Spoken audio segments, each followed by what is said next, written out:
전래 음악의 세계, 노래미사, 창미사의 세 단계, 창미사, 미사 칸타타. 세상에는 인간의 내면 세계를 드러내주는 다양한 매체들이 존재합니다. 다양한 문학적 형식이 들 안과 말과 글을 통해 나름의 주제와 사상을 전개하는 문학작품들을 일상에서 접할 수 있는가 하면 회화나 조각품 같은 예술작품들을 통해 작가의 정신세계를 엿보기도 합니다. 그러나 순수 소리예술로서의 음악만큼 인간의 다양한 감정이나 내면 세계를 잘 드러내주고 전달해주는 매체는 없다고 해도 과언은 아닐 것입니다. 모든 종교의 의식들이 거의 예외 없이 음악적인 요소와 불가분의 관계를 맺고 있음도 바로 이러한 사실을 뒷받침해주고 있다고 하겠습니다. 가톨릭 교회의 공적 예배인 전례 안에서도 음악은 성대한 전례의 필수 불가결한 부분이며 거룩한 예식을 더욱 성대하고 풍요롭게 꾸며주는 역할을 합니다. 따라서 각 계급의 집전자들이 자신의 직무를 수행하고 백성이 참여하는 전례의식이 노래로 거행될 때 그 의식은 더욱 고귀한 형태를 갖추게 되며 그 안에서 기도는 더욱 감미롭게 표현되고 거룩한 전례의 신비와 교계적이고 공동체적인 성격이 더 뚜렷이 드러나게 되며 소리의 일치로 마음의 일치는 더 깊어지고 거룩한 사물들 제의 제구성물들과 더불어 정신은 더 쉽게 천상으로 올려져서 천상 예루살렘에서 거행될 전례를 더욱 분명하게 앞당겨서 보여주게 된다고 교회는 가르칩니다. 노래되는 전례가 이토록 귀중하고도 거룩한 효과를 지니기에 교회는 제2차 바티칸 공의회 이후 성음악 훈령을 통해 모든 본당이 그들에게 가능한 수준의 노래미사, 창미사, 미사, 칸타타를 드릴 수 있도록 세 단계의 점진적 성식화 제도를 예시합니다. 이 성식화의 단계에서 그 성격상 더 중요하기에 우선적으로 노래되어야 할 부분을 선정하는 일반적인 기준은 사제나 다른 직무자가 노래하고 회중이 응답하는 부분, 사제와 회중이 동시에 함께 노래하는 부분, 회중에게만 또는 성가대에게만 속하는 부분의 순입니다. 흔히 노래 미사라고 하면 입당성가, 예물준비성가, 영성제성가, 파견성가를 노래하고 자비송태, 영광송 등과 같은 미사의 통상문들을 노래하는 미사를 생각합니다만 이번 기회에 어떤 부분이 그 성격상 전례 안에서 더 중요한 부분이며 따라서 우선적으로 노래되어야 하는가를 잘 알아두시면 좋겠습니다. 앞서 언급한 대로 훈령은 사목적인 유익을 고려해서 노래미사의 세 단계를 집전 양식으로 제시합니다. 각 단계를 적용하는 데 있어서도 나름의 규칙이 있어야 함을 가르치고 있는데 제1단계는 제1단계만으로도 노래될 수 있고 제2단계와 제3단계는 빠뜨림 없이 다 노래하든지 아니면 부분적으로 노래할 수 있으나 이 경우 제1단계의 노래들을 빠뜨리지 말아야 한다는 것이 바로 그것입니다. 각 단계에 해당하는 노래들은 다음과 같습니다. 제1단계 사제의 인사와 백성의 응답 부분, 본기도, 복음, 봉독 전후의 환호, 예물기도, 대화 및 거룩하시도다를 포함한 감사송, 마침 영광송, 초대와 후속 기도를 포함한 주님의 기도, 주님의 평화가 항상, 영성체 후기도, 파견, 양식문. 제2단계 자비송, 대영광송, 하느님의 어린 양, 신경, 보편지향 기도. 제3단계 입당 및 영성제 행렬 때의 노래, 화답송, 복음, 환호송, 예물 준비성가 노래하는 것이 더 적당하다고 여겨질 경우 성경 독서. 한편 복음 환호송은 비록 제3단계에 속해 있지만 알렐루야나 복음 전 노래를 노래로 부르지 않을 때는 생략할 수 있다는 미사 경본 총 지침을 고려한다면 그 성격상 전례 안에서 우선적으로 노래되는 것이 합당하다고 여겨지므로 제1단계에 속하는 부분들과 같이 다루어지는 것이 옳다고 생각됩니다. 흔히 우리가 미사 중에 노래해야 한다고 생각하고 있고 또 실제로 본당 미사 전례 안에서 주로 노래되는 부분들은 상대적으로 덜 중요한 부분에 속하는 노래들이 많다는 것을 아셨을 것입니다. 무엇보다도 그리스도의 인격으로 전례를 거행하며 회중을 이끄는 사제들은 자신에게 속하는 부분이 전례 안에서 그 성격상 중요하고 우선적으로 노래되어야 하는 부분임을 명심해야 할 것입니다. 또한 전례에 참여하는 우리 모두도 자신에게 속한 부분을 능동적인 자세로 충실하게 노래함으로써 거룩한 예식을 더욱 성대하고 풍부하게 만들어 나가는 노력을 게을리하지 말아야 할 것입니다.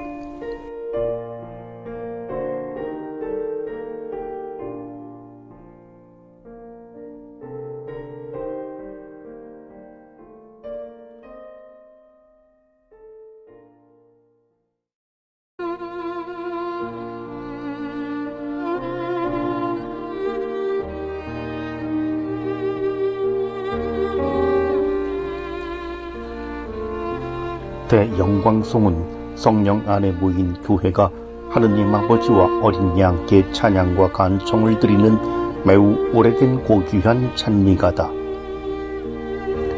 이 찬미가의 본문은 달리 바꿀 수 없다. 대영광송은 사제 또는 필요에 따라 선창자나 성가대가 시작하지만 그 다음 부분은 모두 함께 노래하거나 백성과 성가대가 교대로 또는 성가대가 홀로 노래한다. 노래하지 않을 경우는 모두 함께 낭송하거나 두 편으로 나누어 교대로 낭송한다. 대림과 사순시기 밖의 모든 주일, 대축일과 축일 그리고 성대하게 지내는 특별한 전례 거행 때에는 노래하거나 낭송한다. 미사경본 총지침 53항. 미사전례 안에서 글로리아 인 엑셀시스로 시작되는 노래를 대영광송이라고 부르는 것은 우리가 일상 안에서 삼위일체 하느님께 영광을 드리며 즐겨 바치는 짧고도 간결한 영광송과 구분하기 위해서이다.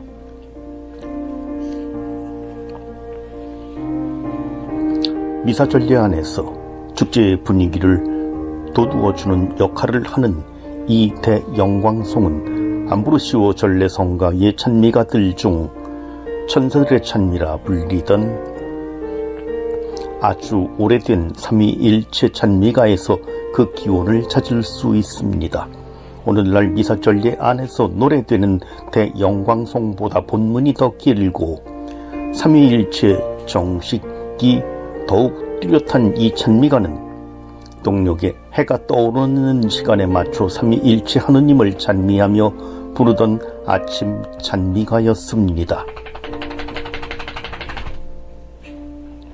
시편을 읊는 방식과 유사한 방법으로 음절과 성률이 적절한 조화를 이루며 노래되는 이 찬미가는 초세기 그리스도교 찬미가의 탁월하고도 귀중한 전형으로 손꼽히고 있으며 그 선율은 오늘날 우리에게 전해지는 그레고리오 성가 미사곡의 글로리아의 모체가 됩니다. 대영광송은 6세기에 이르러 성탄축제 거행을 위해 로마 미사전례에 들어와 자리잡게 되는데 이것이 시간이 흐르면서 다른 축일들에까지 확산되었으며 마침내 대림과 사순시기를 제외한 모든 주일 미사에서도 대영광송을 노래하게 되었습니다. 대영광송은 크게 네 부분으로 나누어질 수 있습니다.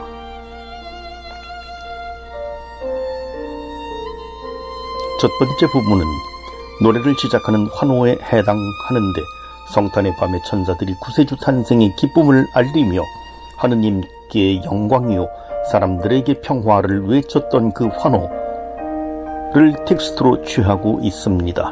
루카복음 2장 14절. 두 번째로 주 하느님이시요 하늘의 임금이시며 전능하신 아버지이신 천주 성부를 부르며 그분을 기리고 그분께 찬미와 흠숭과 찬양과 감사를 드리는 찬미의 노래가 이어집니다. 세 번째로 천주 성자께 대한 부분이 이어지는데 먼저 그분께만 드릴 수 있는 고유한 칭호들 곧 외아들 주 예수 그리스도님, 주 하느님 성부의 아드님, 하느님의 어린 양이라는 칭호들로 천주성자를 부른 후 그분의 자비를 간청하는 세 번의 청원 기도가 덧붙여집니다. 마지막 부분은 천주성부께 찬미를 드리는 두 번째 부분과 자연스럽게 연결될 수 있는 찬미의 노래에 해당합니다만 찬미를 받으시는 대상은 세 번째 부분과 동일하게 천주성자이시며 삼위일체이신 하느님께 대한 신앙을 고백하며 대영광송은 마무리됩니다.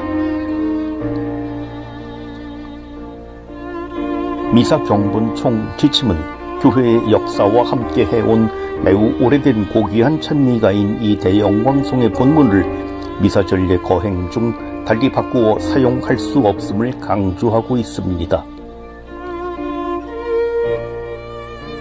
대영광송의 본문이 상당 부분 누락되었거나 작곡자의 임의로 대영광송 본문의 일부를 빼거나 덧붙임으로써 원래의 노래와는 전혀 다른 노래들이 가끔 대영광송이라는 제목으로 떼제성가나 생활성가의 영역 안에서 작곡되고 있고, 나아가 그러한 노래들이 전례 안에서 무분별하게 사용되는 현실을 한 번쯤 진지하게 반성해 볼 필요가 있다고 생각됩니다. 아울러 그 누구도 비록 사제일지라도 결코 자기 마음대로 전례에 어떤 것을 더하거나 빼거나 바꾸지 못한다는 교회의 가르침도 한 번쯤 되새겨보는 것이 좋겠습니다. 전례헌장 22항.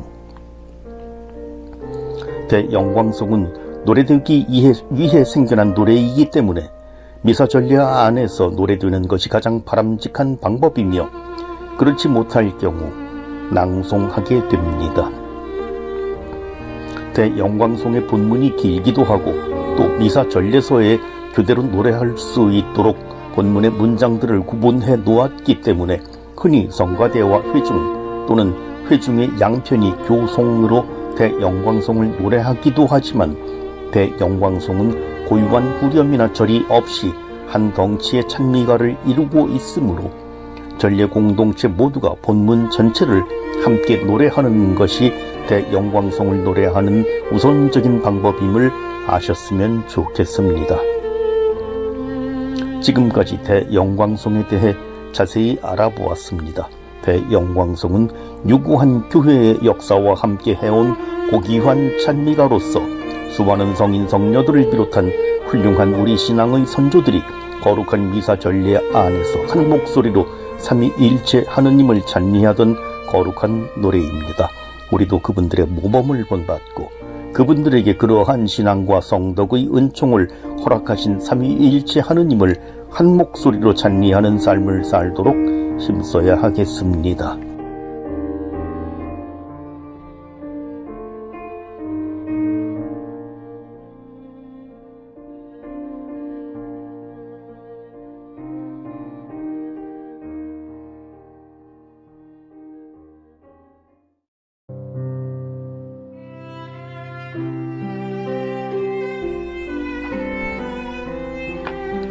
백성이 모인 다음 사제가 부제와 봉사자들과 함께 들어올 때 입당 노래를 시작한다. 이 노래는 미사 거행을 시작하고 함께 모인 이들의 일치를 굳게 하며 전례 시기와 축제의 신비로 그들의 마음을 이끌고 그들을 사제와 봉사자들의 행렬에 참여시키는 목적을 지닌다. 미사 경본 총지침 47항. 흔히 시작성가라고도 불리는 입당성가는 행렬 노래 중 하나로서 마치 웅장한 서곡과 같이 미사 전례 전체는 물론 미사의 첫 번째 예식인 시작 예식을 활짝 열어줍니다. 미사 경본 총 지침이 말해주고 있듯이 입당성가는 미사 전례 거행에 크게 네 가지의 주된 역할을 합니다. 먼저 미사 거행을 시작하는 역할을 하는데, 특히 입당성가로 시작되고 그날 미사의 본기도로 마무리되는 미사의 시작 예식을 장엄하게 열어주는 서곡의 역할을 합니다. 미사 전례의 첫 번째 노래인 입당성가와 더불어 전례 거행을 위해 모인 공동체는 본격적으로 전례 거행 안으로 들어가게 되는 것입니다. 따라서 미사에 온전하게 참여하기 위해서는 입당성가를 부르는 그 순간부터 이미 모인 전례 공동체의 일원으로 있어야 함을 늘 염두에 두어야 할 것이며, 부득이한 경우가 아니라면 미사에 늦는 일이 없도록 힘써야 할 것입니다. 두 번째로, 입당성가는 함께 모인 이들의 일치를 굳게 하는 역할을 합니다. 입당성가가 시작되기 전까지 각 개인은 적당한 자리를 찾고 가까이 있는 사람과 인사를 나누고 조용히 기도하는 등 개인적인 행동을 하게 되지만, 함께 노래한다는 그 첫 공동체적 행위를 통해 비로소 전례를 거행하는 회중의 일원이 되는 것입니다.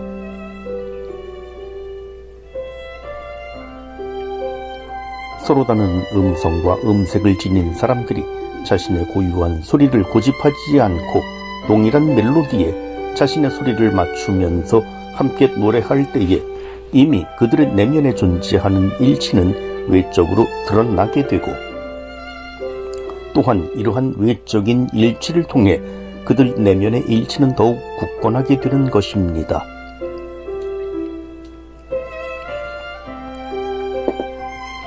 세 번째로, 입당성가는 전례 거행을 위해 모인 공동체를 전례 시기와 축제의 신비로 이끌어주는 역할을 합니다. 쉽게 말하자면 그날이 전례 시기적으로 어떤 날인지 미처 생각하지 못하고 있었거나, 그날 미사의 독서와 복음이 어떤 내용인지 미리 읽어보지 못한 채 미사에 왔다 하더라도 입당성가를 부르다 보면 그 전례 시기로 마음을 열게 되고 그날 거행되는 미사의 주제를 깨닫게 된다는 것입니다. 따라서 입당성가를 선곡할 때에도 그날의 입당송이나 다른 고유문들을 잘 읽어보고, 또 그날 미사에서 봉독되는 성경의 독서들을 미리 읽어봄으로써 그날의 미사가 지니는 전례적 의미와 주제를 잘 드러내는 성가를 고르도록 노력해야 할 것입니다.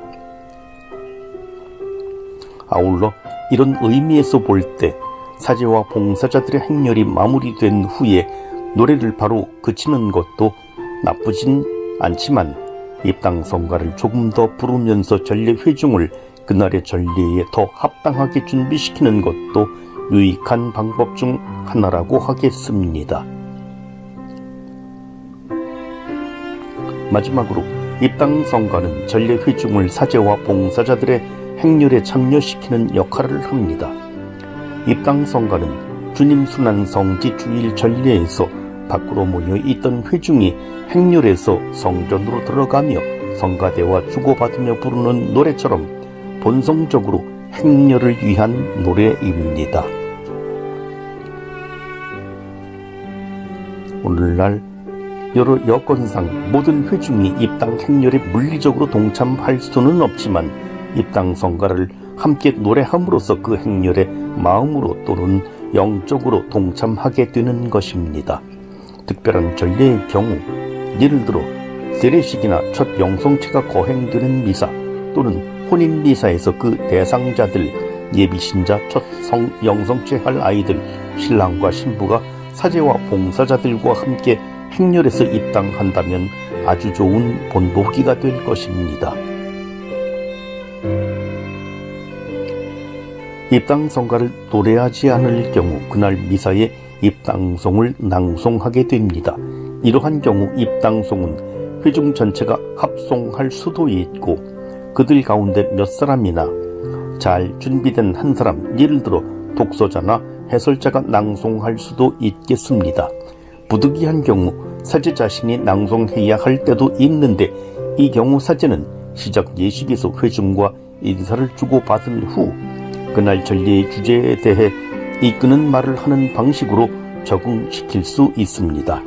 미사경본 총지친 48항 참조. 지금까지 입당성가에 대해서 자세히 알아보았습니다. 무엇보다도 입당성가와 더불어 미사가 시작된다는 사실과 입당성가를 함께 부름으로써 전래 공동체는 전래 시기와 거행되는 축제의 신비를 향해 이끌어진다는 사실을 잘 기억하는 것이 좋겠습니다. 미리 성당에 모여와 미사를 준비하고 있다가 입당하는 사제를 맞이하며 입당 성가를 정성껏 부를 때 우리 자신은 더욱 거룩하고 효과 있는 전례 거행에 합당한 사람들이 되어 있을 것입니다.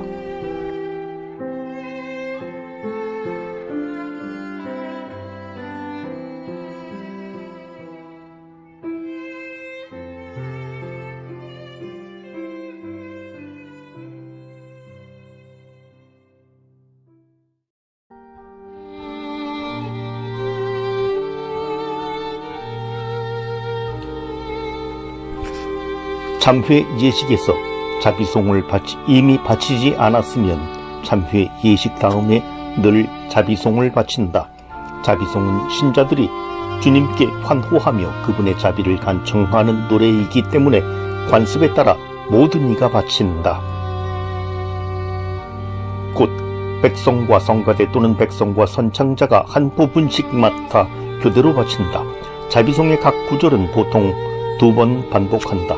그러나 여러가지 언어와 음악의 특성 또는 상황에 따라 여러 번 되풀이할 수도 있다. 참회 예식의 한 부분으로서 자비송을 노래할 때는 각 구절 앞에 삽입구를 덧붙인다. 미사경본 총지침 52항. 자비송은 미사 전례의 통상문 중 하나이며 음악적 형식으로 본다면 보편지향기도 하느님의 어린 양과 더불어 도문 형식에 속하는 노래입니다. 오늘날 이 세 가지 모두가 행렬 노래로 불려지지는 않지만 우리가 앞서 배웠듯이 도문 형식의 노래는 원래 성대한 참회 행렬이나 장엄한 축제 행렬을 따르며 부르던 노래에 그 기원을 두고 있습니다.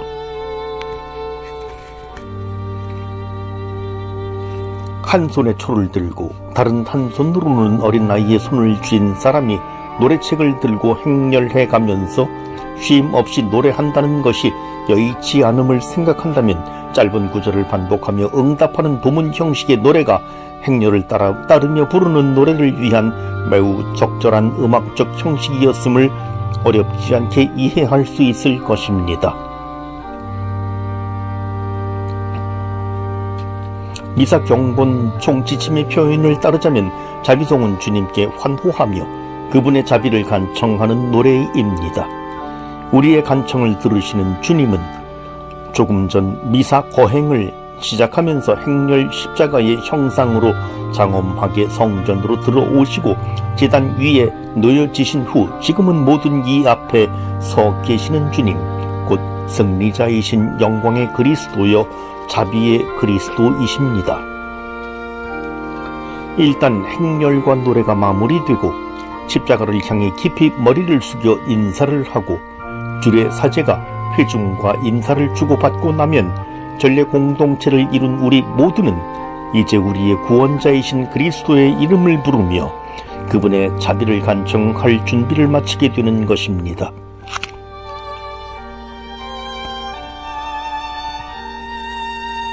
간혹 주님, 그리스도님, 주님이라는 자비송의 3번의 호칭을 삼위일체 하느님의 각 위격 곧 성부, 성자, 성령께 드리는 호칭으로 해석하는 경우를 보게 됩니다만 이러한 해석은 중세시대에 생겨나고 크게 유행했던 비전례적 음악 형식인 트로푸스에서만 찾아볼 수 있으며 따라서 전례 지침과는 무관한 것이라고 하겠습니다. 주님의 자비를 간청하는 노래라고 해서 지나치게 애절한 마음과 구슬픈 가락으로 자비송을 노래하는 것은 바람직하지 않습니다. 왜냐하면 자비송은 환호하며 주님의 자비를 간청하는 노래이기 때문입니다. 복음서 안에서 다윗의 자손이신 예수님을 알아보고 그분께 자비를 베풀어 달라고 청하는 사람들은 하나같이 그분을 향해 외치거나 소리를 지릅니다. 주님을 향한 그들의 이러한 외침 안에는 이미 그분의 자비와 능력에 대한 확신이 들어있는 것입니다. 주님께서는 그들의 이러한 믿음을 확인하시고 그들에게 항상 당신의 자비를 기꺼이 베풀어 주십니다. 우리가 자비송을 노래할 때에도 주님의 자비에 대한 이러한 신뢰와 확신이 전제되어야 합니다. 주님께 환호하며 그분의 자비를 간청한다는 것은 바로 이러한 의미를 담고 있는 것입니다. 그레고리오 성가곡 키리에의 키리에 선율들도 시간이 흐르면서 음악적 변화를 거듭하게 되는데, 예를 들면 아주 오래된 작품인 키리에 12번이나 13번의 키리에는 매우 겸허한 자세로 간절히 애원하는 듯한 선율로 노래 드는 반면, 후대로 갈수록 감탄하며 찬미하듯이 주님의 이름을 부르고 그분의 자비를 간청하는 선율을 갖게 됨을 볼 수 있습니다. 자비송의 구절은 보통 2번 반복하며 상황에 따라 여러 번 반복을 늘 수도 있습니다. 다성 음악의 형식 안에서 자비송의 구절들이 여러 번 반복되는 경우를 종종 보게 됩니다만, 지나친 반복은 시작 예식의 역동성이 지닌 균형을 깨뜨릴 수 있으므로 지양하는 것이 좋습니다. 미사 전례 중에 참회 예식 3번째 양식의 경우에서 볼 수 있듯이 자비송을 참회 예식과 결합시킬 때에는 사제나 부제가 그날의 전례나 주길에 맞게 다양하게 바꿀 수 있는 삽입구 청혼 기도를 자비송의 구절 앞에 덧붙이게 됩니다. 그러나 앞서 말씀드렸듯이 이러한 기도문들도 우리의 죄악들을 주님 앞에 드러내려는데 우선적인 목적이 있는 것이 아니라 주님의 자비에 대한 우리의 신뢰를 드러내기 위한 것이 우선되는 것임을 기억해야 할 것입니다. 지금까지 자비송에 대해서 자세히 알아보았습니다. 짧고 반복되는 노래이지만 우리가 주님의 자비를 얻어 누리기에 아주 효과적이고 힘 있는 기도임을 아셨을 것입니다. 동방교회의 수도승 전통 안에는 주님의 이름을 부르며 그분의 자비를 간청하는 이 짧은 기도문만을 반복해서 외우며 평생을 살아가는 수도자들도 있다고 합니다. 우리도 전례 안에서 뿐만 아니라 일상생활 안에서 주님의 자비를 필요로 하는 순간마다, 또 주님의 자비를 필요로 하는 사람들을 마주칠 때마다 주님을 신뢰하며 자비송의 한 구절을 정성껏 바친다면 아주 좋은 기도가 되리라 생각합니다.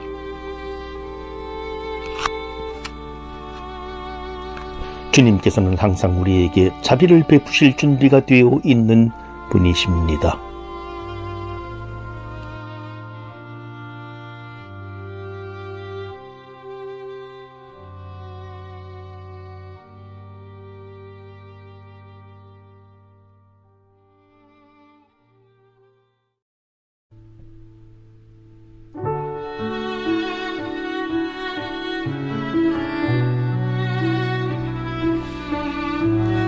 신화소설 수필과 같은 다양한 형태의 문학 형식들이 존재하고, 다양한 화풍이나 형식을 따른 회화들이나 각기 다른 특성을 지닌 조각품들이 예술세계 안에서 창작되듯이 전례문 또는 전례 거행을 위해 합당한 방식으로 창작된 가사에 적합한 멜로디를 입힌 전례성가 또한 그 가사의 음악적, 문학적 성격이나 전례 안에서 수행하는 기능과 역할에 따라 다양한 음악적 형식을 지니게 됩니다.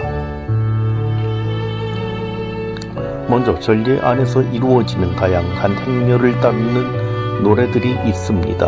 행렬 노래라고도 불리는 이러한 형식의 전례 성가로는 미사 시작 때에 행렬지어 입당하는 사제와 봉사자들을 맞이하여 하며 부르는 입당성가와 성찬례를 위한 제물을 가져오고 그것을 제대 위에 차릴 때, 또 신자들이 제단을 향해 행렬하며 자신의 예물을 봉헌할 때 부르는 예물 준비 성가, 그리고 영성체를 하는 동안 부르는 영성체 성가가 있습니다.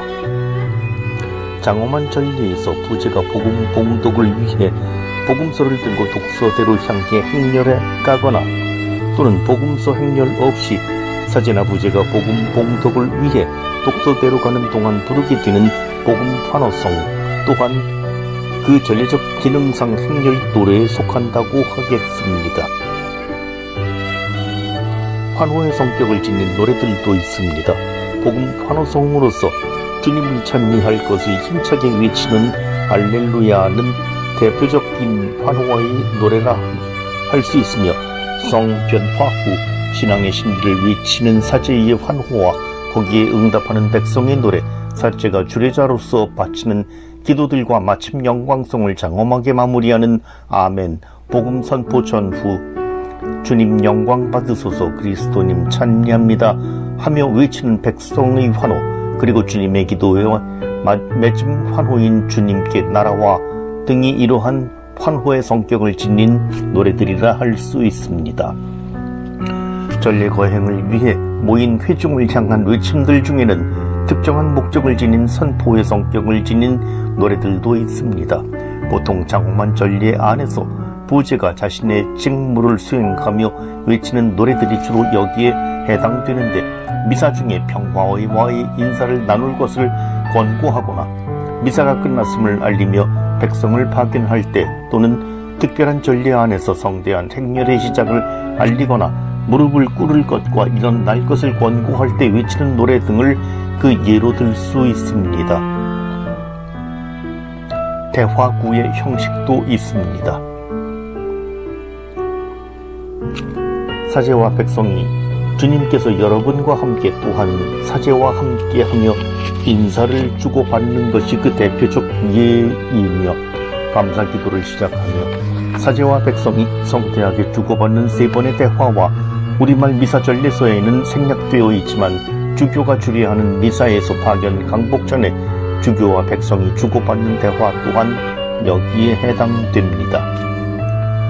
낭송창 또는 영창으로 해석될 수 있는 깐틸라띠오는 말 그대로 마치 시를 낭랑한 목소리로 외듯이 단순하고 소박하게 노래하는 음악적 형식을 말하는데, 보통 몇 개의 음을 가지고서 노래하되 그중 한 음이 주된 낭송음의 역할을 하며 나머지 음들은 장식음의 역할을 하게 됩니다. 시편 선창자가 화답송의 시편 구절들을 노래할 때나 성경의 독서들을 노래로 선포할 때 이러한 창법이 적용되며, 주례사제의 기도, 본기도, 예물기도, 영성체 후기도 등 감사송, 마침 영광송, 주님의 기도, 그리고 신경 등이 노래로 바쳐질 때에도 이 깐딜라띠오의 형식이 적용됩니다. 도문 또는 호칭 기도로 번역되는 리타니아는 기도를 뜻하는 그리스어 리트의 그 어원을 두는데, 다양한 형태의 행렬들, 특히 참회를 위한 성대한 행렬 안에서 반복되며 불리던 노래를 지칭하기 위해 사용되던 용어로서 오늘날에도 성인 호칭 기도와 같은 다양한 호칭 기도들 안에서 그 전통과 음악적 형태를 유지하고 있습니다. 미사 중에 노래되는 자비송, 보편지향 기도, 그리고 하느님의 어린 양 등이 이러한 형식 중 음악적 형식에 속하는 전례 성가들이라 하겠습니다. 마지막으로 찬미가와 찬가의 형식을 들 수 있는데, 이는 개신교의 예배 안에서 주로 사용되는 대중찬가 형식의 노래들을 일컫습니다. 온 회중이 운율에 맞게 창작된 여러 절의 가사를 함께 노래하는 형식이 있고, 후렴을 반복하면서 절을 바꾸어 가며 노래하는 형식도 있습니다. 전례성가에 있어서는 성령 안에 모인 교회가 하느님 아버지와 어린 양께 찬양과 간청을 드리는 대영광송이 대표적인 찬미가이며, 영성체 후에 회중 전체가 부를 수 있는 찬미의 노래, 미사경 또한 여기에 속합니다. 거룩하시도다 또한 이러한 형식의 노래에 있어서 탁월한 모범이 됩니다. 지금까지 우리는 전례성가의 음악적 형식에 대해서 알아보았고, 그 가사의 문학적 성격이나 전례적 기능에 따라 전례 성가들이 다양한 음악적 성격 형식으로 노래됨을 알 수 있었습니다. 그 음악적 형식이 추구하는 바와 의미를 잘 생각하며 전례 성가들을 노래한다면 우리가 거행하는 전례는 하느님께 영광을 드리고 그분을 닮아 더욱 거룩해지고자 하는 우리 삶에 더욱 풍성한 결실을 가져다 줄 것입니다.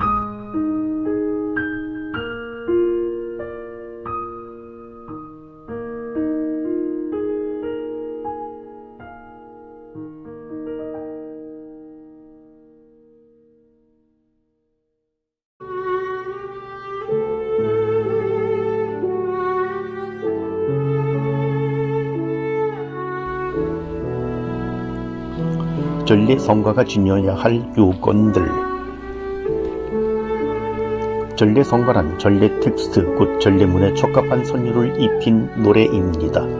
그러나 제2차 바티칸 공의회 이후 입당송이나 영성체송과 같이 그날의 전례를 위해 주어진 전례문이 아닌 다른 텍스트를 가사로 취해서 작곡된 대중성가들도 전례 안에서 합법적으로 불릴 수 있게 되었으며, 사실 오늘날 우리가 전례 안에서 즐겨 부르는 대부분의 성가들이 이러한 부류의 대중성가들임을 우리는 잘 알고 있습니다.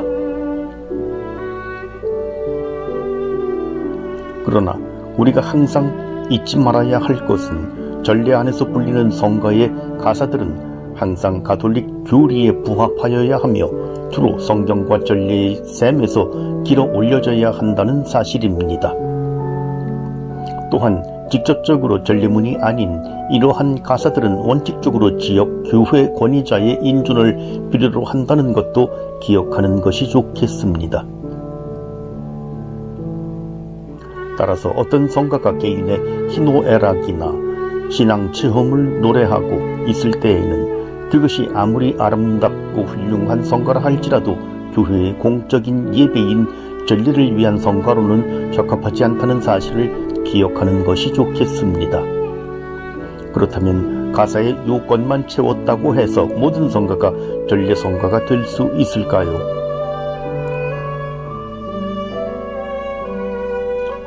아우구스티노 성인께서는 노래하는 것은 사랑하는 사람의 일이라고 말씀하셨습니다. 사람이 사랑을 하거나 사랑을 받고 있을 때에는 저절로 콧노래를 흥얼거리며 노래하게 되어 있습니다. 흔히 우리가 유행가라고도 부르는 대중가요들도 사실 사랑하는 사람들의 노래가 대부분이지요. 사랑하기 때문에 기쁘고 행복한 사람들이 노래하고, 사랑하기 때문에 힘들고 아픈 사람들이 노래하고 있지 않습니까? 동서고금을 막론하고 많은 사람들에게 사랑받는 주옥같은 오페라의 아리아들 또한 이러한 사랑을 노래하는 것이 대부분이지요. 우리 그리스도인들 또한 하느님을 온 마음과 정성으로 사랑하는 사람들이기에 그분께 깊은 사랑과 흠숭을 드리는 전례 안에서 당연히 노래합니다. 그러나 사춘기 소년소녀들의 사랑과 그 표현의 방법이 다르고, 지식에 대한 우리 아버지들의 사랑과 그 표현의 방법이 다르듯이 사랑은 그 성격과 대상에 따라 다양한 표현과 방법을 지닐 수밖에 없습니다. 따라서 전례 안에서 부르는 우리의 사랑의 노래에도 마땅히 거기에 합당한 내용과 형식이 요구되는 것입니다. 이러한 맥락에서 교회는 하느님께 드리는 공적인 예배인 전례에서 사용될 음악은 거룩해야 하고 음악적으로도 우량성을 지녀야 하며 또한 보편적이어야 한다고 한결같이 가르쳐 온 것입니다. 오늘날 가톨릭 교회의 전례 안에서 거룩함과 신비의 차원이 점점 등한시되고 감성의 충만을 마치 신앙의 성숙 또는 신심의 깊이로 오인하는 듯한 현실이 전례 음악의 영역에서도 그대로 드러나고 있음을 우려하지 않을 수 없습니다. 인간 존재의 조건을 감안할 때 감성적 충만이나 감흥의 요소가 간과될 수는 없겠지만, 그것이 지나칠 경우 교회 공동체의 의식은 신적인 영역이 배제된 인간 감성의 잔치로 변질될 수 있고, 그 의식에서 주어지는 감성적 효과 또한 그리 오래 지속될 수 없음을 잊지 말아야 할 것입니다. 전래 성가의 음악적 완성도 또한 중시되어야 합니다. 수백 년 전의 성가들이 오늘날까지도 사랑받고 불릴 수 있는 것은 그것들이 당시의 대가들에 의해 작곡된 훌륭한 노래들이기에 가능한 일입니다. 설계와 건축의 뛰어난 전문가들이 성전을 짓는 것을 당연시한다면 영적인 성전을 이루는 일과 직결된 전래성가 또한 그 분야의 전문가들에 의해 작곡되어야 한다는 것은 당연한 일이라고 할 수 있을 것입니다. 물론 누구에게나 특히 신심 깊고 재능 있는 사람들에게 좋고 아름다운 성가를 작곡할 수 있는 가능성은 항상 열려 있다 손치더라도 오늘날 성가라는 이름을 달고 무분별하게 작곡되어 나오는 노래들 중 그 음악적인 완성도가 심각하게 떨어지는 노래들이 적지 않음은 부인할 수 없는 현실이며, 더구나 이러한 노래들이 아무런 비판이나 검증의 단계 없이 무분별하게 전래 안에서 사용되고 있으니 걱정스러울 뿐입니다. 대중의 취향은 항상 존중되어야 하겠지만 그것이 전래성가가 당연히 지녀야 하는 작품성과 예술성을 무시하는 근거가 되는 일은 없어야 할 것입니다.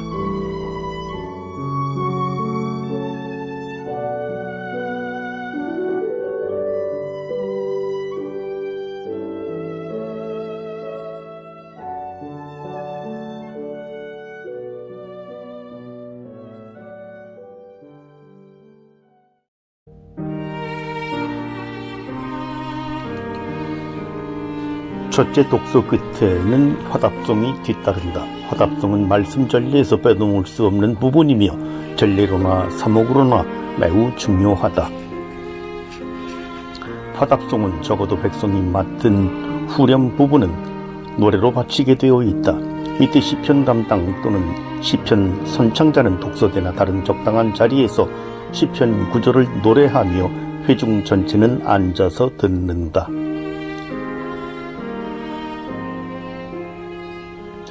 모두 함께 직접 시편을 노래하는 방식, 곧 후렴 없이 시편 구절만을 노래하는 경우가 아니면 백성은 보통 후렴을 노래함으로써 화답송에 참여한다. 시편을 노래할 수 없으면 하느님 말씀에 대한 묵상을 돕는데 알맞은 방식으로 낭송한다.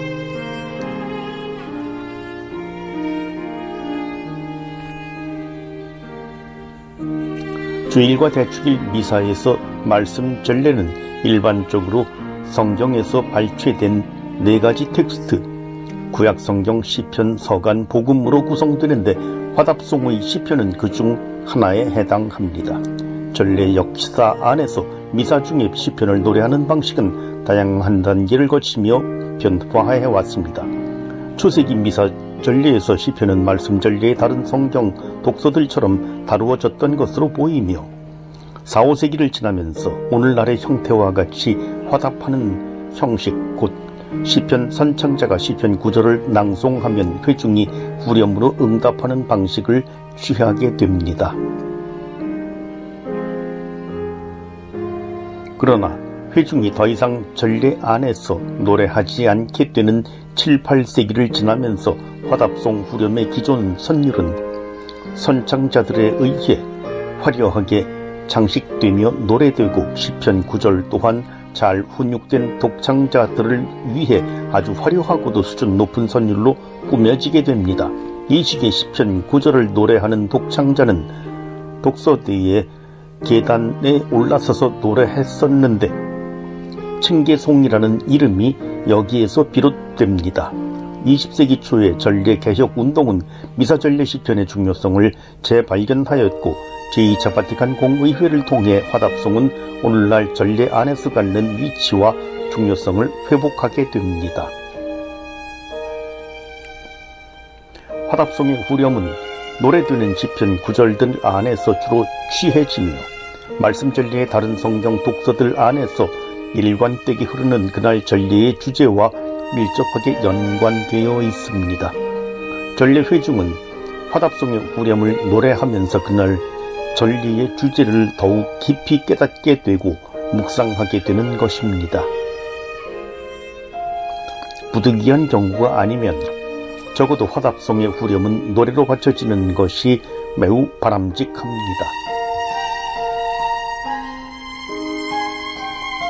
왜냐하면 구약 성경을 통해 우리에게 전해지는 150편의 시는 하느님과 동고동락하며 4000년을 살아온 하느님 백성이 그들 삶의 희노애락을 담아 노래했던 노래의 가사들이기에 노래로 바쳐질 때 그 의미가 더욱 생생하게 전달되기 때문이며, 또한 하느님 말씀에 대한 묵상뿐만 아니라 전례에 대한 회중에 더욱 적극적이고도 풍요로운 참여를 도와줄 수 있기 때문입니다.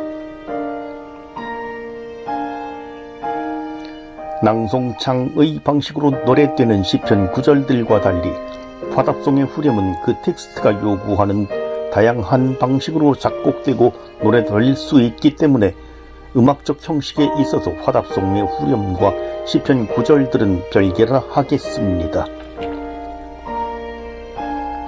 시편 구절은 낭송창의 형식으로 노래되는 것이 일반적인 방법입니다. 시편 구절을 노래한다는 것은 특별한 방식으로 하느님의 말씀을 선포하는 행위이므로 독서자나 해설자가 아닌 다른 잘 준비된 사람이 하는 것이 원칙이며, 선포하는 위치 또한 우선적으로 독서대임을 기억하시기 바랍니다.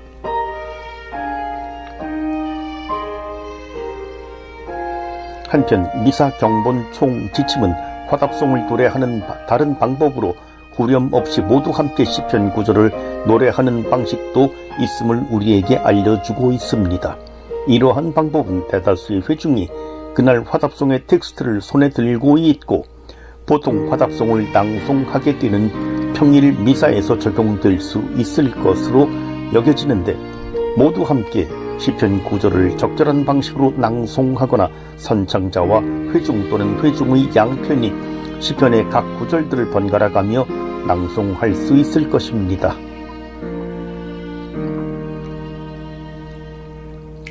미사 경본 총 지침은 하느님 말씀을 담고 있는 독서와 화답송을 성경이 아닌 다른 본문으로 대체할 수 없다고 말하면서 미사 전례에서 성경 독서들이 갖는 중요성을 강조합니다.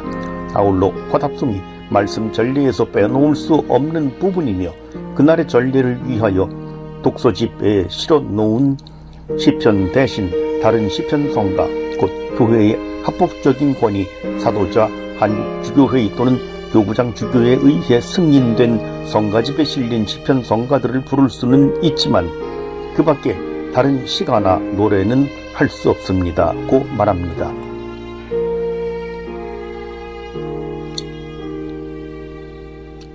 오늘날 본당 전례, 특히 젊은이들을 위한 미사 전례 안에서 그 자체로 하느님 말씀의 선포인 화답송이 다른 노래들로 대체되거나 시간상의 이유로 그 구절들이 함부로 생략되는 경우를 어렵지 않게 보게 됩니다. 회중의 음악적 환경이나 취향을 존중하고 여러 가지 상황을 배려하는 것도 필요하지만, 이러한 것들이 그날 전례에 참여한 하느님 백성을 위해 선포되어야 하는 하느님 말씀을 생략하거나 다른 것으로 대체하는 합당한 이유가 될 수는 없을 것입니다.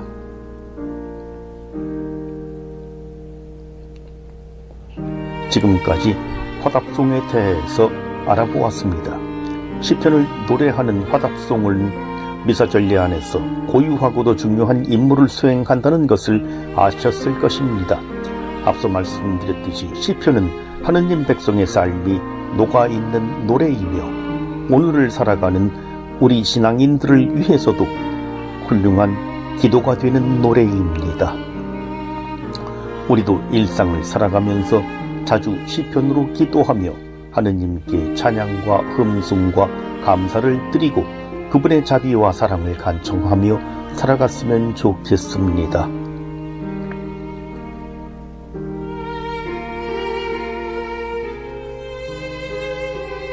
광민재 미카엘 신부, 대구 가톨릭대학교 신학대학 교수.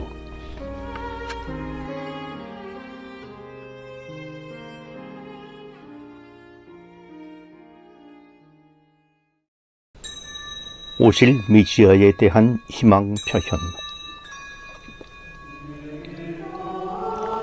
오 안티폰이란 주님의 탄생 전야 전날까지 7일 동안, 즉 12월 17일부터 23일까지 시간전례 마리아의 노래 마니피카스의 후렴 안티폰으로 불려지는 7곡의 성가로서 매니피캇 안티폰이라고도 한다.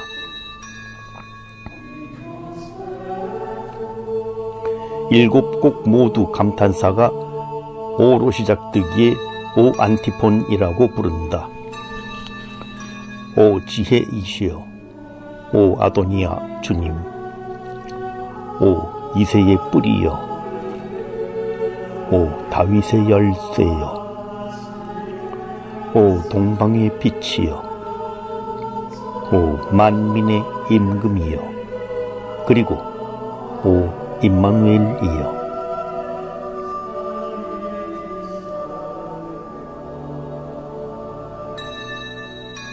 구약 성서에 나타나는 메시아에 대한 7가지 표징을 대림 제2시기 동안 12월 17일부터 23일 매일 하나씩 드러내고 점층적으로 발전시킴으로써 오실 메시아에 대한 희망과 기쁨 그리고 전례 안에서 나타나는 축제적인 분위기를 표현하고 있다. 메시아를 상징하는 7개의 명칭의 첫 번째 알파벳을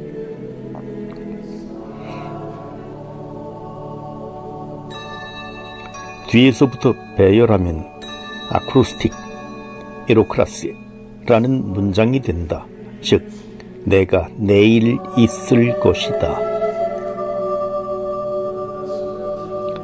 이러한 오 안티폰은 늦어도 8세기에 그 기원을 둔다. 왜냐하면 알쿠인 교육자이며 신학자로서 칼대제의 조언자였다. 알쿠인이나 아말라리우스, 주교 전례학자 아말라리우스가 이미 이 노래를 알고 있었고 변동된 텍스트가 이미 800년 전 이전 영국의 시인 시네 울프의 작품에 나타나기 때문이다.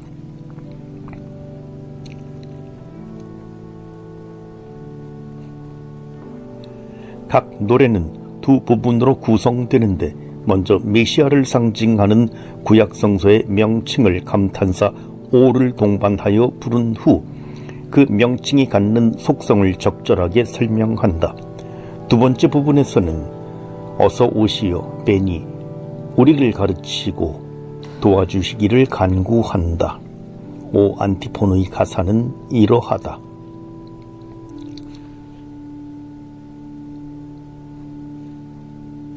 오 지혜이시여, 당신은 지극히 높으신 분의 입에서 흘러나오시며 한 끝에서 한 끝까지 이르시며 만물을 굳건하게도 부드럽게도 안배하시는 분. 오시어 저희에게 슬기의 길을 가르치소서.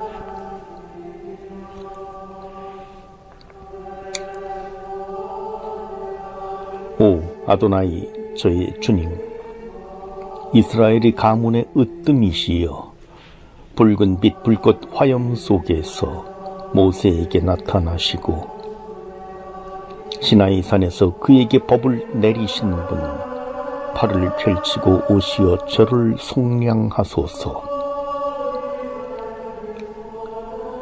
오 이새의 뿌리, 만백성의 표지로서 서 계시는 분, 왕들의 입이 당신께 달려있고 만민이 당신께 간구하오니 오시어 저를 구해 주소서.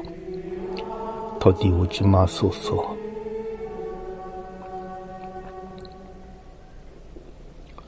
오 다윗의 열쇠, 이스라엘의 가문의 왕홀이신 분,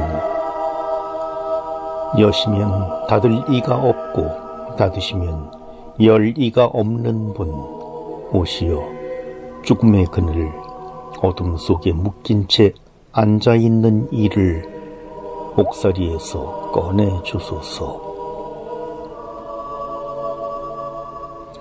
오 영원한 빛에 떠오르는 광채, 정의의 태양이시여, 오시어 죽음의 그늘 밑 어둠 속에 앉아있는 이들을 비추어 주소서.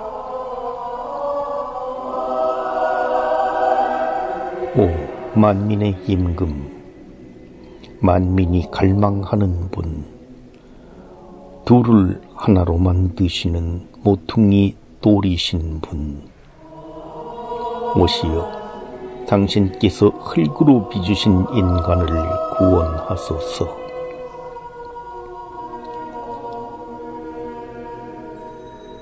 오 임마누엘, 임금이시여 법을 세우시는 분, 만민의 기다림 만민의 구세주이신 분, 우리 주 하느님이시여, 저희를 구원하러 오시옵소서.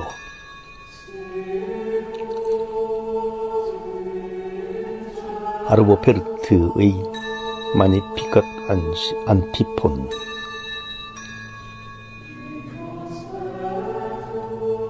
(1935년) 에스토니아에서 출생한 아르보페르트의 초기 음악은 프로코피예프, 쇼스타코비치의 영향을 받았으나 점차로 중세와 르네상스 다성 음악과 그레고리오 성가에 대한 관심과 더불어 새로운 형식의 음악을 작곡하게 되었다.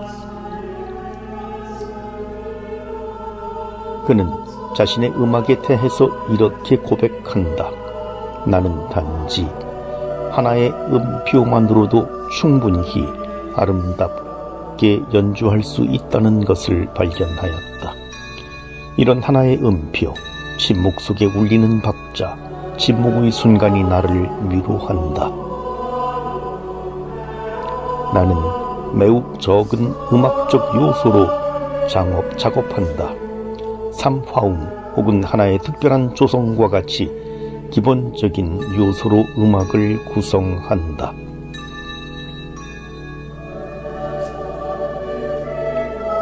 아르보페르트의 마리아의 노래 안티폰은 그의 음악적 성향을 뚜렷하게 드러내고 있다. 짧은 악구, 긴 쉼표, 서둘지 않는 빠르기, 단순한 화음 등의 음악적 요소를 통해 메시아를 기다리는 차분한 설레임을 종교적으로 표현한다.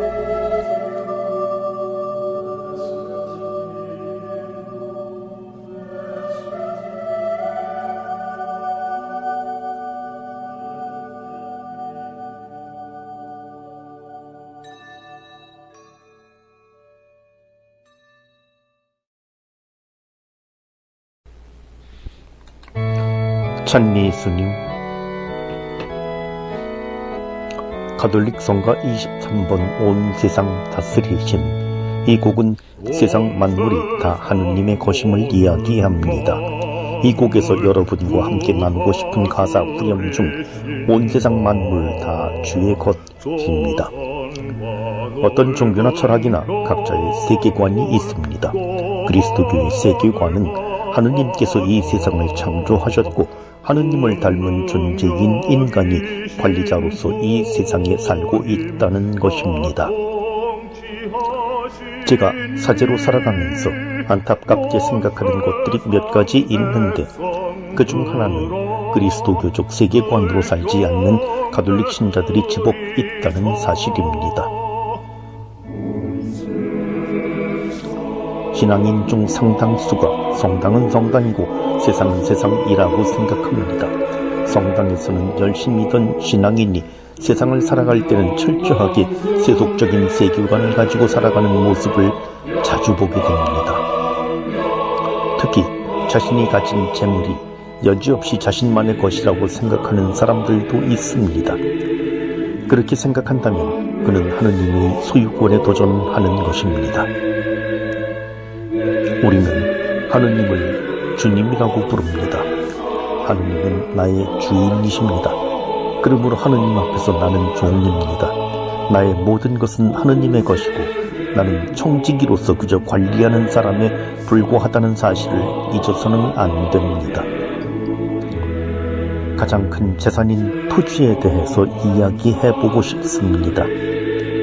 레위기에는 이러한 말씀이 있습니다. 땅은 아주 팔지는 못한다. 땅은 나의 것이다. 너희는 내 곁에 머무르는 이방인이고 거류민일 따름이다. 이 해는 너희의 희년이다. 너희는 저마다 제 소유지를 되찾고 저마다 자기 시족에게 돌아가야 한다. 땅 역시 하느님의 것입니다. 우리는 그저 관리자일 뿐입니다. 최근 토지공 개념이 화제가 되었습니다. 정치권에서 말하는 개념과는 조금 다르겠지만 그래도 넓은 의미로 토지는 공적 자산입니다. 그래서 우리가 토지를 이용할 때에는 나의 뜻대로가 아니라 아버지의 뜻대로 사용하려 애써야 합니다. 부동산에 관한 문제도 우리 신앙인은 세속의 자녀들과는 다른 방식을 지녀야만 합니다. 항상 공동선이라는 가치를 감안하여 토지를 이용해야 하는 것이지요. 우리는 미사를 드리면서 서로 평화를 빕니다라고 평화의 인사를 나눕니다. 이 인사에 진심을 담은 신앙인이라면 어떻게 살아야 할까요? 예를 들어 부당하게 월세를 올려달라는 건물주의 무리한 요구가 어느 사업자나 가정의 평화를 산산조각 낼 수도 있겠지요. 참된 신앙인이라면 입으로만 평화를 빌어주는 것이 아니라 자신에게 주어진 재화를 실제로 하느님 평화의 도구로 사용함으로써 정의와 평화를 이루려고 노력해야 합니다. 온 세상 만물 다 주의 것입니다. 우리 신앙인은 그저 청지기일 뿐이고 청지기는 자기의 뜻이 아니라 주님께서 원하시는 뜻에 따라 살아가야 함을 함께 기억합시다.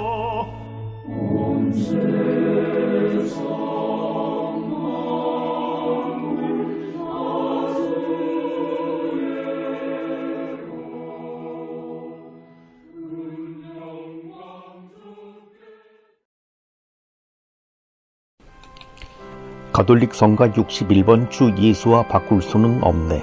아우구스티노 성인의 말씀을 되짚어 보겠습니다.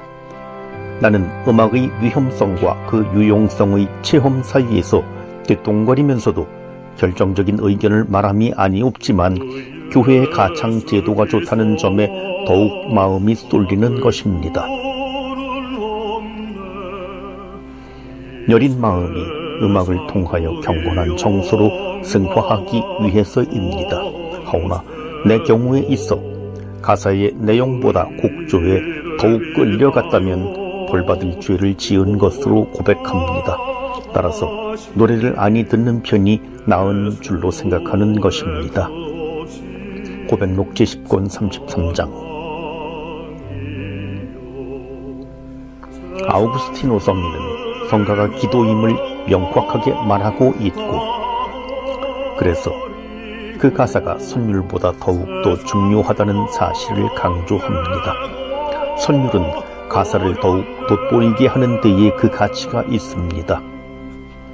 여러분은 성가를 부를 때 이 사실을 항상 기억하시기 바랍니다.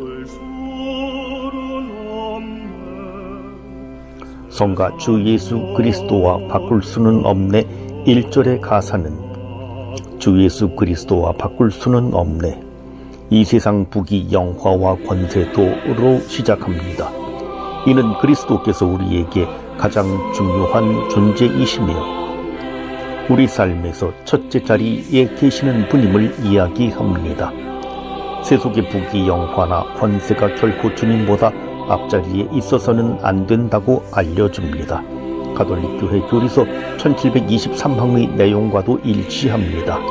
군중이 인간 대중 전체가 불을 본능적으로 섬깁니다. 그러므로 재물은 오늘날 하나의 우상이며 명성은 또 다른 우상입니다. 명성, 곧 세상에 알려지고 세상을 떠들썩하게 하는 것 그 자체가 최상의 선인 양, 그리고 참된 숭배의 대상인 양 여겨지게 되었습니다. 성가 주 예수 그리스도와 바꿀 수는 없네는 이 교리의 내용을 알려주는 가사로 이루어졌습니다.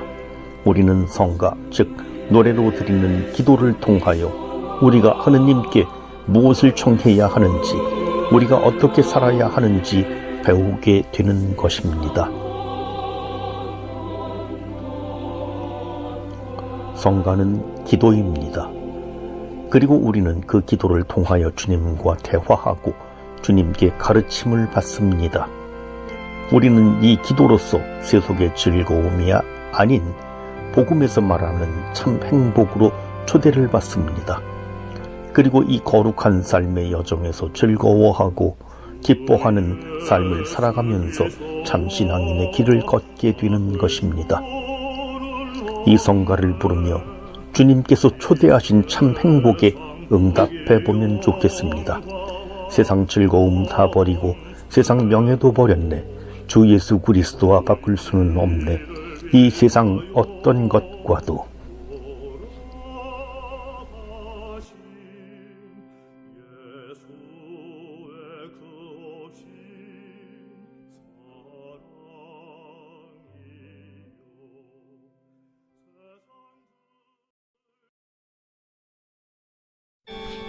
가톨릭 성가 289번 병인 순교자 노래.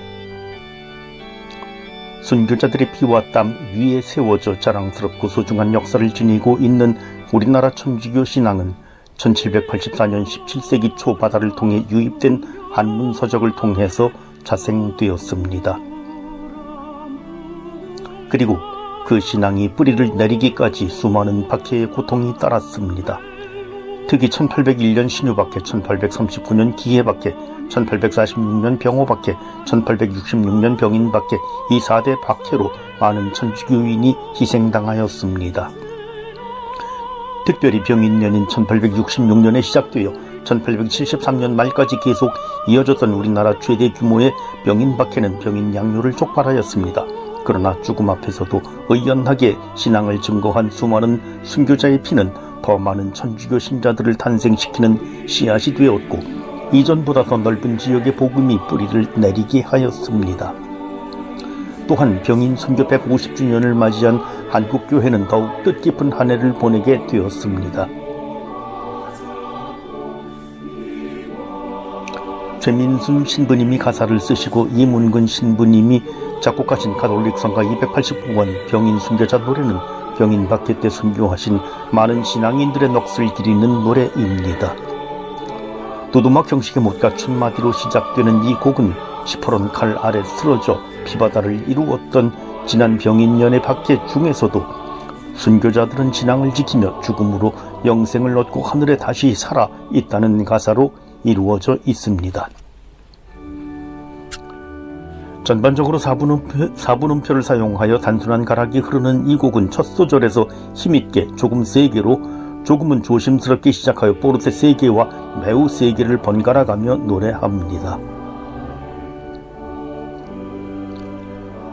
그리고 특히 마지막 소절은 매우 세게로 웅장하게 마무리 지으면서 각 음표 위에 악센트를 넣어 더욱더 순교자들의 죽음을 마음속에 담아내듯이 순교자들의 정신을 머리에 새기듯 이 또박또박한 한음 노래합니다. 힘차고 우렁찬 노래이지만 이 성가를 부를 때면 항상 마음이 울리며 먹먹해집니다. 이는 신앙인이라면 누구나 느낄 것입니다. 103위 성인을 모시고 있는 우리는 2014년 124위 복자 탄생을 보았고 이후에도 많은 증거자와 순교자의 시복 시성을 준비하고 있습니다. 하지만 아직도 무명의 순교자들이 많이 계십니다. 우리는 순교자들의 신앙을 기억해야 하고 실천해야 할 것입니다. 즉 신앙의 정신, 순교의 정신을 기억하고 그것을 행동으로 옮겨야 합니다. 창과 칼, 피와 죽음이 아닌 오늘날 백색 순교의 삶을 찾아보았습니까? 자비의 해를 지내며 또 병인 순교 150주년을 지내며 우리가 나를 위하여 이웃을 위하여 그리고 우리를 위하여 사랑 곧 자비를 실천하는 오늘을 살아간다면 그리스도의 삶을 본받아 따르는 오늘날의 순교자로 거듭날 것입니다.